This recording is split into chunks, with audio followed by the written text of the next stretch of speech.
tujuan dari pendidikan, tujuan yang diharapkan di Hajar Dewantara yaitu memerdekakan diri sendiri dan memerdekakan orang lain. Jadi anak itu merdeka secara lahiriah dan batinnya. Saya berhak untuk berpendapat, saya berhak untuk mengeluarkan unek-unek saya berhak untuk berpikir kritis, saya berhak untuk berkreasi. Jadi sudah tidak zamannya. Nah, ojo buat kali itu ya. Warnanya rambut itu ireng. Nah, itu sudah tidak boleh. Kenapa? Kalau dulu itu mungkin bagi kita wajar. Memang murid itu seperti tadi ya, yang diterangkan Bu Titis di awal, ilusi bahwa orang dewasa memegang kendali, bahwa orang dewasa itu betul, anak ini nih salah. Jadi kita berhak untuk membetulkan dia. Padahal si anak ini kita temukan, kita hadapi itu di sekolah, di mana anak ini sudah membawa bekalnya, yaitu kodrat alam dan kodrat zaman. Kalau di Hajar Dewantara, kodrat alam itu ya lahir dia dari sifat genetik dari orang tua, dari dalam diri anak, itu kan pasti berbeda-beda. Sama dengan kodrat zaman. Kodrat zaman itu yang diikuti anak-anak sekarang. Bu, ayo tiktokan. Nah, seperti itu. Padahal zaman kita nggak ada tiktokan. Zaman kita nggak ada sarangnya. Nah, sekarang kita bagaimana menyesuaikannya supaya zaman anak itu berkembang sesuai dengan zamannya. Tetapi tetap diingat profil pelajar Pancasila, di mana di situ dikatakan ada berbineka global. Kita boleh berglobal, tapi ingat kita warga Indonesia. Kita negara Indonesia, kita juga punya Gatot Kaca, kita juga punya Tresno Sliramu. Nah, tahu nggak kira-kira anak-anak seperti itu? Nah, itu sebenarnya yang mau kita tumbuhkan sejak. Jangan sampai kalah sama budaya yang di luar. Oke, kita terima budaya dari luar, tapi di sini kita juga harus bangga dengan budayanya. Oke, itu selingan. Sekarang saya kembali ke teori motivasi, hukuman, dan penghargaan. Oke, tadi Bu Titi sudah bertanya hukuman. Nah, panjenengan tadi sudah menjawab bahwa hukuman itu bisa untuk mendisiplinkan anak. Sekarang saya tanya, penghargaan. Menurut panjenengan penghargaan ini bisa nggak mendisiplinkan anak? Bisa. Seperti memberi ujian, memberi reward, hadiah, bisa nggak? Sekarang kalau saya tanya, antara hukuman dan penghargaan lebih efektif mana untuk mendisiplinkan anak? Tapi kalau menurut saya sih dari ini penghargaan ya. Tapi dengan kita ngasih penghargaan, kita tekankan. Karena kalau kita ngasih penghargaan aja, dia nggak ditekankan, dia akan belewor satu. Nah, sekali. Iya, betul. Dia dikasih penghargaan, tapi kita kasih anu lagi. Kita tekankan. Betul sekali, hebat Bu Asih. Saya setuju dengan pendapat Asih. Nah, itu juga suatu contoh. Saya memberi penghargaan kepada Bu Asih. Dan itu istilahnya tidak hanya sekedar begini. Oh, pinter nak, bagus. Wah, apik, nice, good job. Nah, tapi di situ ada nilai-nilai yang kita tanamkan. Nah, sudah mulai ya. Sekarang kita lanjut, nanti saya jelaskan. Nah, teori motivasi. Jadi, teori motivasi yang mempengaruhi teori motivasi itu adalah faktor eksternal dan faktor internal. Faktor eksternal adalah faktor yang didapat anak untuk melakukan sesuatu karena dorongan dari luar untuk menghindari ketidaknyamanan atau hukuman. Jangan setuju nopo. Pernah nggak menemukan yang seperti ini? Apa yang akan terjadi apabila saya tidak melakukannya? Aku konek teko telat diseneni kepala sekolah. Pernah nggak jenengan begitu? Pernah. Nah, waduh, ini kok bayaranku dipotong, RPP ku kata garap itu. Nah, seperti itu. Maaf saya menggunakan bahasa-bahasa yang ini. Biar nggak tekan gitu. Soalnya saya sendiri baru mendapatkannya, ilmunya ini baru. Saya cuma sharing gitu. Dengan lebih senior saya dulu. Ya. Masuk ngajari sih kenal lagi bener kan. Sama-sama belajar. Jadi seperti itu ya. Jangan-jangan nanti kalau saya mau warnai keluarga harus nanti dimarahi Bu Yuni.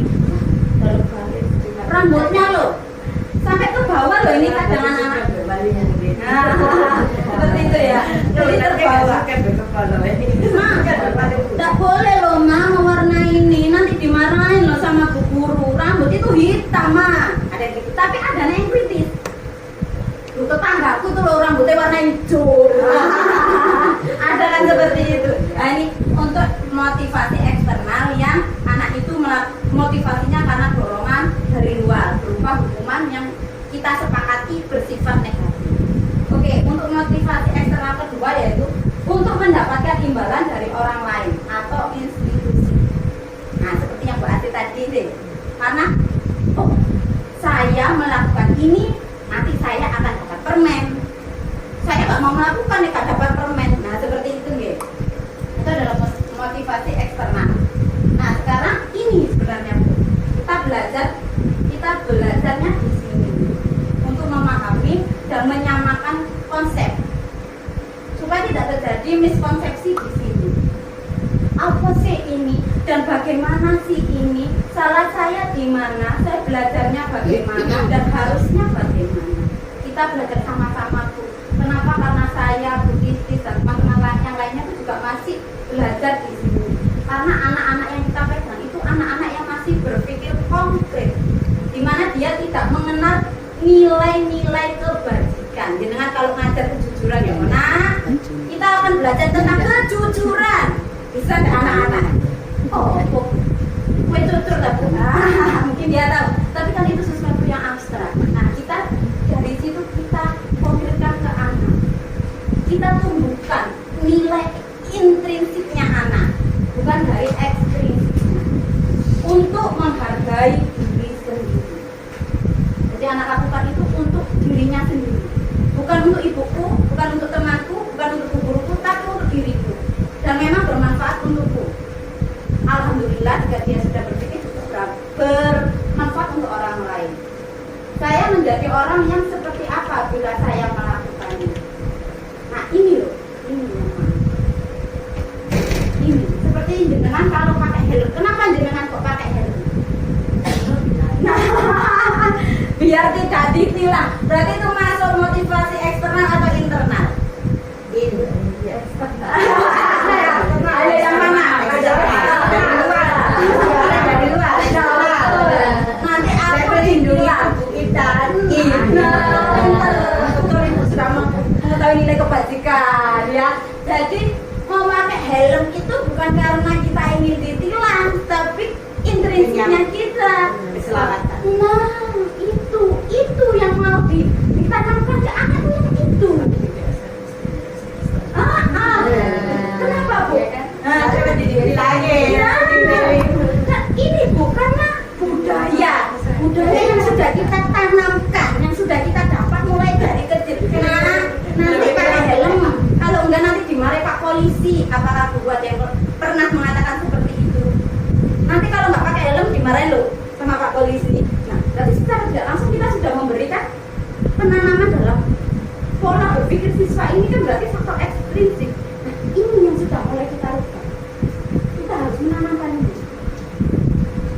Intrinsiknya nah, memang agak susah karena pembiasaannya sudah bertahun-tahun. Untuk kita rubah itu kan butuh proses dan proses. Oke. Nah, ini dia Bapak pendidikan kita, yaitu Ki Hajar Dewantoro. Beliau berpendapat bahwa merdeka itu artinya tidak hanya terlepas dari perintah, akan tetapi juga cakap buat memerintah diri sendiri. Nah, itu tadi. Ayo sekarang pakai sepatunya yang bagus, pakai yang itu loh deh, biar matching. Pakai baju yang ini. Nah, sekarang sudah tidak itu. Kita sudah mulai.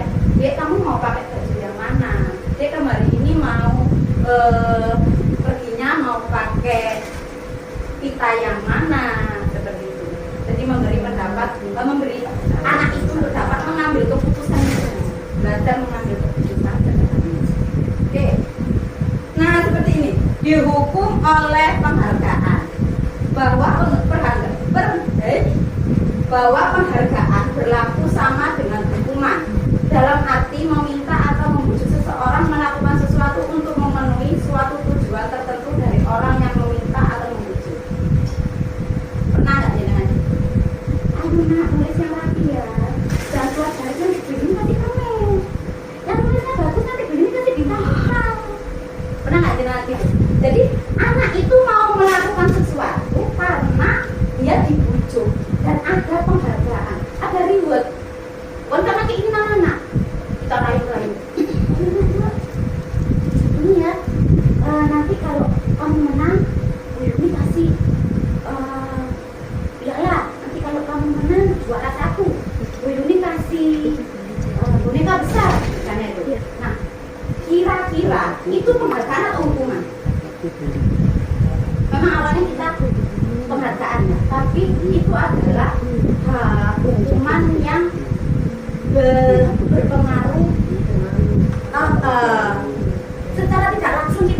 hukumnya, tapi tidak langsung. Kalau hukuman itu kan langsung ya, kamu salah, ayo jongkok, itu kan langsung.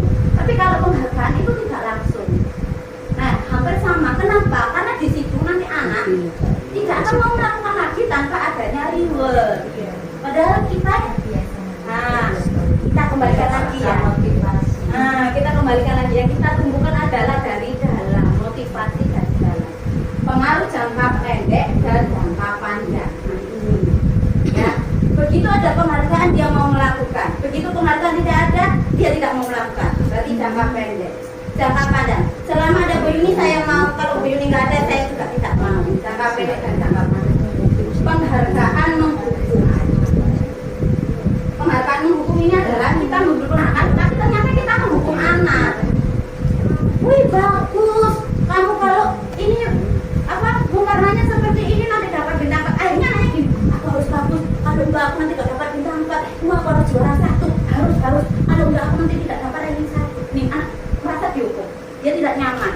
Buat itu harusnya kan nih, dia rileks, mau melakukan dengan kesadarannya dia 100%. Tidak karena untuk mamaku. Nanti aku gak dapat ranking, kalau aku gak dapat ranking malu. Bukan itu. Tapi yang kita inginkan adalah dia ada kemauan dari diri.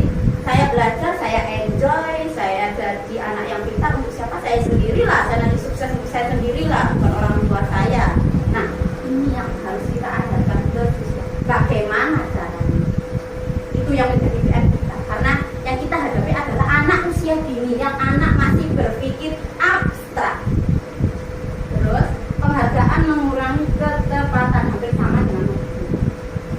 Karena seringnya dia mendapatkan pujian dan penghargaan yang tidak istilahnya tidak dia tahu nilai kebajikan di dalamnya, dia akan merasa mengurangi ketepatannya. Karena ada yang begini, ayo yang juara 1, nah penghargaan tidak efektif, penghargaan merusak hubungan. Yang juara 1 akan mendapat piala misalnya. Ada anak itu saking kepinginnya dapat piala, bisa nggak ada anak itu melakukan kecurangan? Bisa nggak anak itu melakukan ketidakjujuran di dalamnya? Saking kepinginnya dapat juara. Padahal bukan itu yang kita inginkan. Yang kita inginkan adalah kejujuran dan sportivitas. Malah nggak ada. Nah, seperti itu maksudnya. Terus penghargaan merusak hubungan. Merusak hubungan di sini adalah terjadinya kesenjangan. Kok ibu terus sih yang dapat bintang 4, aku kok nggak dapat? Ah males, nggak usah. Paling aku ya dapat bintang 1 lagi. Paling gurunya ngasih dia juga bintang 4 terus, aku nggak. Nah seperti itu ada kesenjangan sehingga merusak hubungan antara siswa dan murid. Berikutnya dihukum oleh penghargaan. Penghargaan menurunkan kualitas.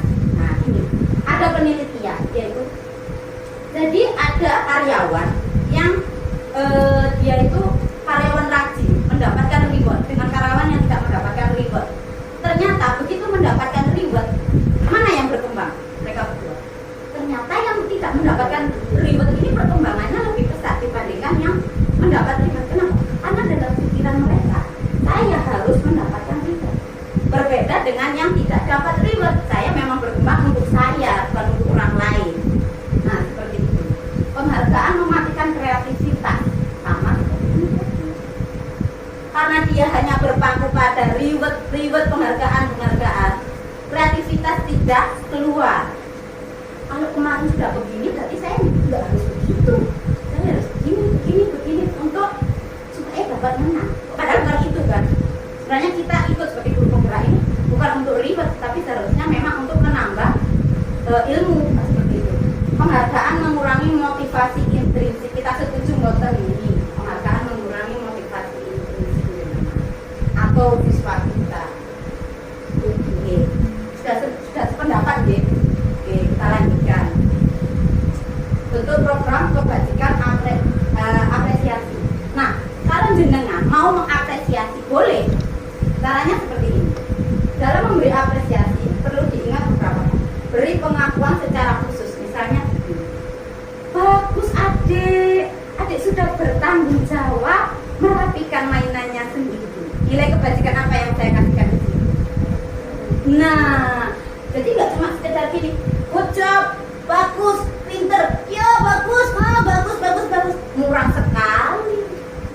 dan tidak ada di situ tidak ada nilai kebajikan. Anaknya nggak tahu aku saat ini mau lapo ya, kok iso dikei job ini apa kan gitu ya. Jadi dia nggak tahu kebaikan apa yang sudah dia lakukan, itu dia nggak tahu. Seperti itu. Beri pengakuan secara pribadi, jangan begini. Tepuk tangan buat semuanya, semuanya bagus, good job. Ada yang belakang semuanya, kamu mau lapo ya. Ada nggak yang seperti itu? Mereka sering kan gitu. Wih, tepuk sangat bagus. Padahal di belakang lagi main motor-motoran. Oh ya, aku pintar ternyata ya. Main motor-motoran loh, aku dapat good job. Nah, jadi ini anak berpendapat bahwa aku main itu tadi waktu belajar sudah bagus. Nah, seperti itu. Terus beri pengakuan kepada semua murid bergantian. Nah, maksud dari bergantian ini, kita sebagai guru harusnya peka dan boleh istilahnya peka itu begini. Beri reward anak itu sekecil perubahan apapun itu. Misalnya, wah, setiap hari selalu aktif dan mempora-pondakan, proses sekolah lah ya. Datang itu mainan dikeluarkan apa? Kok tidak tahunya hari itu, tidak tahunya ya, nggak tahu. Ternyata dia mau merapikan. Asik gitu. Wih, pintar adik, hari ini adik sudah mau merapikan mainannya. Adik rajin. Nah, seperti itu. Ada nilai kebajikan di dalamnya. Tidak cuma, wih, pintar. Dibersihkan. Semuanya ya dibersihkan. Yang di pojok juga, yang di sini juga. Nah, tambah semua ya. Nah, itu mengambil kesempatan namanya. Nah, seperti itu. Jadi diusahakan dalam satu kelas ambil kita berpola bahwa semua anak itu berprestasi, bahwa anak semua itu punya nilai positif. Kita cari nilai positifnya agar tumbuh kepercayaan diri dan motivasi intrinsik anak. Beri pengakuan secara konsisten. Nah, ini Bu Guru ya, konsisten. Kalau tidak boleh buang sampah di situ ya jangan buang sampah. Kan ini. Loh, Bu, itu tadi kemana? Boleh. Ada nggak seperti itu kadang-kadang? Ada. Ya terlalu tidak menanamkan ya. Iya, konsisten misalnya. Ini ditaruh sini, medanya di sini. Jadi kita harus meletakkannya di sini. Seperti itu. Kenapa kita letakkannya di sini? Karena ini tempat minum. Kalau kita taruh di meja belajar tumpah kena buku-bukunya basah. Jadi kita memang harus cerewet gitu ya. Memang guru TK itu supret cerewet. Nah, seperti saya. Bener, sampai suaranya habis akhir tahun tek suaranya habis. Nah, itu. Jadi memang harus konsisten. Kalau nggak boleh, sekarang nggak boleh, besok nggak boleh, lusa juga tidak. Nah, terus fokus pada proses. Jadi yang kita nilai bukan hasilnya. Wih, pinter anakku, sudah mandiri, mau menyelesaikan tugasnya sendiri. Padahal dicoret-coret. Tapi selesai tugasnya. Oh sudah, oh pinter. Hari ini Dafa sudah mau menyelesaikan sendiri. Bagus. Lebih bagus lagi kalau misalnya Dafa lebih sabar ya mewarnainya. Coba kalau dicoret seperti itu. Jadi kita proses yang dinilai. Kalau misalnya kita menilai hasil, banyak anak-anak itu hasilnya yang tidak sesuai dengan harapan kita, ya. Berarti anak-anak itu jelek terus kan. Nah, seperti itu. Next, contoh, nah ini Bu, contoh pengakuan apresiasi kebajikan. Pembuka. Kemarin saya perhatikan rasa empatimu besar sekali. Nilai kebajikan. Situasi pada saat menolong murid baru di sekolah kita. Jadi kita kalau melakukan memberikan apresiasi, ada pembukaannya. Saya menghargai, saya senang, good job. Nilai kebajikan apa yang mau ditanamkan? Disiplin, mandiri, empati. Nah ini TK, empati, kerjasama dan kemandirian. Itu yang biasa kita ajarkan di TK. Pinter, adik sekarang sudah bisa pakai sepatu sendiri, adik sudah mandiri. Ada taat memakai sepatu sendiri. Selanjutnya, ini ya, mencatat 100 kali di buku kalimat. Saya tidak akan terlambat lagi karena terlambat ke sekolah termasuk hukuman. Ini maksudnya kemarin itu ada pertanyaan. Tindakan-tindakan yang di sini ini termasuk hukuman atau konsekuensi. Jadi kalau ini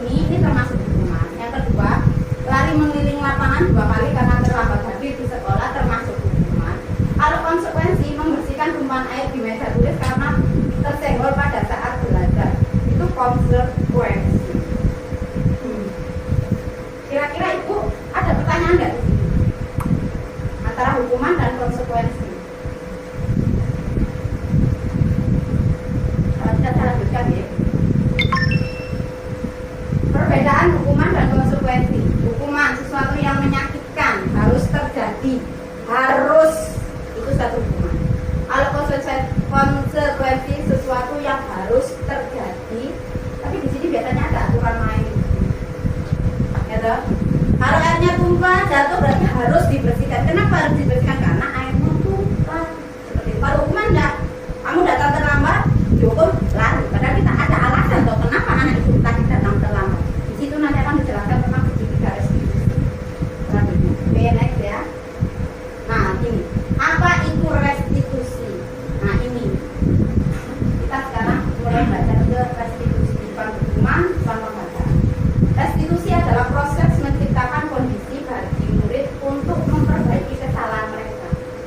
Proses menciptakan kondisi untuk memperbaiki kesalahan mereka, sehingga mereka bisa kembali pada kelompok mereka dengan karakter yang lebih kuat.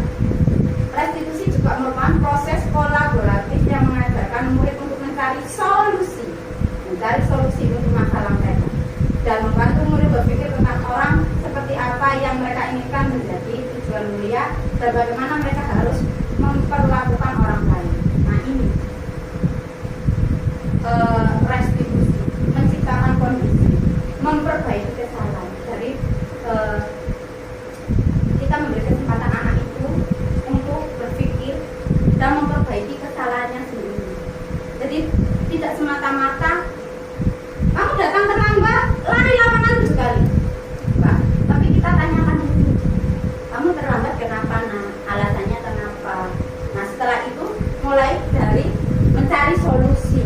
Karena anak pasti punya solusi dari masalahnya. Kenapa? Karena anak punya alasan. Kamu terlambat kenapa? Kalau anak TK nggak ada yang antar, nah itu yang bingung saya kemarin. Kalau anak SMP mungkin jawabnya kamunya telat lah, apalah, ya, itu dia bisa mencari solusinya dengan bla bla bla bla, pasti anak bisa mencari solusinya. Mereka ingin menjadi ini tujuan, namanya keyakinan apa. Nanti juga akan dijelaskan tentang keyakinan kelas. Tujuannya, kamu tuh tujuannya untuk apa? Keyakinan apa yang kamu langgar? Nah, ini hukuman adalah identitas yang bagus. Kamu itu gak disiplin. Nah, identitasnya apa? Identitas sukses. Ada di situ kamu melakukan kesalahan karena kamu saya hukum karena kamu bukan hukum ya. Kamu menulis ini ya apa ya, contoh konsekuensi itu ya. Jadi kita melakukan kesalahan, jadi kita dikenai hukuman, itu konsekuensi itu. Restitusi merupakan pilihan. Jadi anak berhak untuk memilih hukumannya. Sekarang begini sekarang. Hukuman bukan semata-mata dari guru, tapi anak juga mencari solusi. Contohnya, kalau di TK Bu, kemarin saya praktek itu Bu, kalau anak TK itu memang masih berpengaruh pada orang tua. Karena masih pengaruhnya sangat ini kental sekali sama orang tua. Ketika saya tanya, kenapa kamu tidak terlambat, Mas? Kenapa kamu datang terlambat, Mas? Karena bapakku bangunnya kesiangan. Kira-kira yang salah papanya atau anaknya? Nah, papanya. Berarti saya harus manggil papanya dong. Papa, nilai kebajikan apa yang papa langgar? Seperti itu. Sepertinya kalau TK ini kita kan sharing. Sepertinya kalau TK kita memang harus kerjasama dengan orang tua. Iya betul. Berkolaborasi dengan orang tua menanamkan nilai kebajikan. Iya. Iya. Jadi kesalahan itu bukan pure 100% ke anak, tapi ada faktor eksternalnya. Dan anak kalau ditanyai solusi apa, kamu punya, misalnya, kan kita nggak mungkin bertanya solusi apa, nak? Tahu nggak kira-kira? Pasti pertanyaannya kan gini, supaya gak datang terlambat itu kamu ngapain? Apa ya Bu ya? Itu pun masih mas kemarin saya praktek nggak bisa tidur. iya. Tidurnya malam, malam-malam mesti. Siapa sih? Saya. Iya, ya itu loh Bu. Makanya makanya itu makanya disiplin untuk anak TK itu memang sangat hubungannya erat sama orang tua. Disitulah dibutuhkan kolaborasi.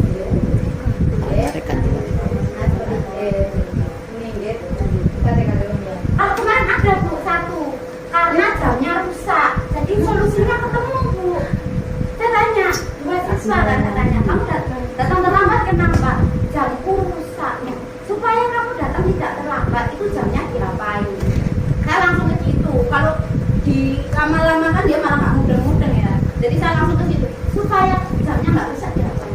Beli jam Bu. Nah, tadi kan dia sudah menemukan solusi. Terus saya tanya, kalau kamu datang terlambat kamu kenapa? Malu Bu. Nah, dia sudah mulai menemukan nilai kebajikan bahwa kalau melanggar istilah datang terlambat dia akan merasa malu. Malu itu intrinsik atau ekstrinsik.